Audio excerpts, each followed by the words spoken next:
Hi, happy Friday. Earlier this week, I had to take my dog to the vet, and I was trying to leave early because I didn't want to be late for a conference call for work. I wasn't, I was on time. But as I was going down my street, I noticed the low tire pressure warning came on in my car, and I thought, oh man, I forgot to check my tire pressure, and I haven't done it in a while. Normally, that's not something I do on a regular basis, but I happen to know that I have a slow leak on the front left tire of my car. It's something I need to get fixed. I haven't done it yet because the place that I go to, I'm sorry, but it smells so bad inside because of all the tires. It gives me an awful headache. So I normally wait outside, which is not a big deal unless it's over 100 degrees or the air quality is so horrible because of the smoke. It just wasn't a good idea. So I could probably do it now, but I haven't done it yet. So what I've been doing is just monitoring the pressure in my tire to make sure that it was at a safe level. And if it was low or as it would get lower, I would just fill it back up again so I could keep driving safely and everything was fine.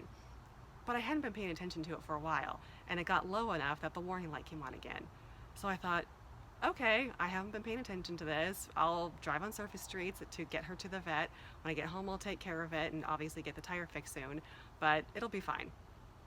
And then I get to the end of my street and I'm about to make my turn, and the gas light comes on because I was so low on gas and I hadn't even noticed how low the gas gauge was to even get to that point before the light comes on. And I just thought, man, I'm batting 1,000 here. I am not even paying attention to some of the basic essentials needed for my car to function.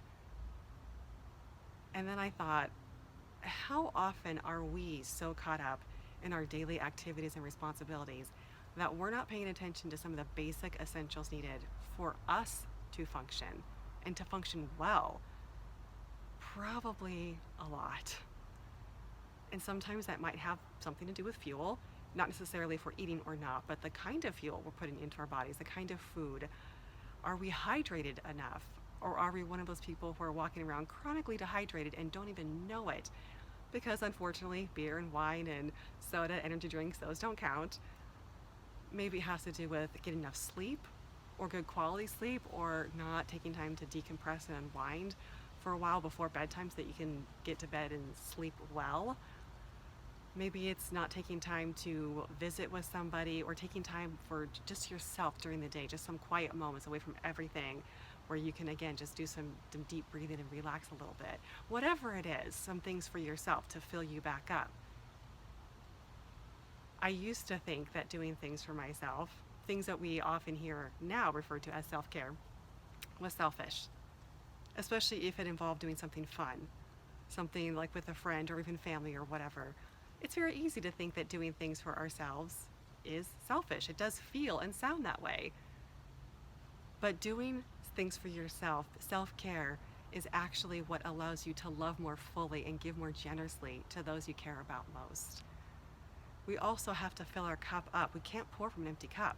And we can't expect our cup to be filled by everyone else all the time either, which means we have to also contribute to the filling of our own cup. That means taking care of ourselves and doing things for us. Even if it's something that seems like it's unimportant, like a pedicure or manicure, that can be really boosting to make you feel better and fill you up in such a way that it allows you to do more for somebody else. It's actually a really beautiful cycle. So I want to invite you to explore a little bit. What are some ways that you may have been neglecting yourself a little, maybe not paying enough attention to things that are essential for you to not just function, but to function well?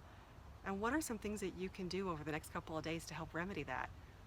And it might be as simple as just having another full glass of water to make sure that you're hydrated, or getting more sleep, going to bed earlier, calling a friend, going to visit someone, or even taking some time off of work so that you can just shut your mind off to that for a little while. Whatever it is, do something for you. And remember, self-care is not selfish. It really is what allows you to love and give more generously and fully. Have an amazing weekend. Take care of yourself, and I'll see you soon.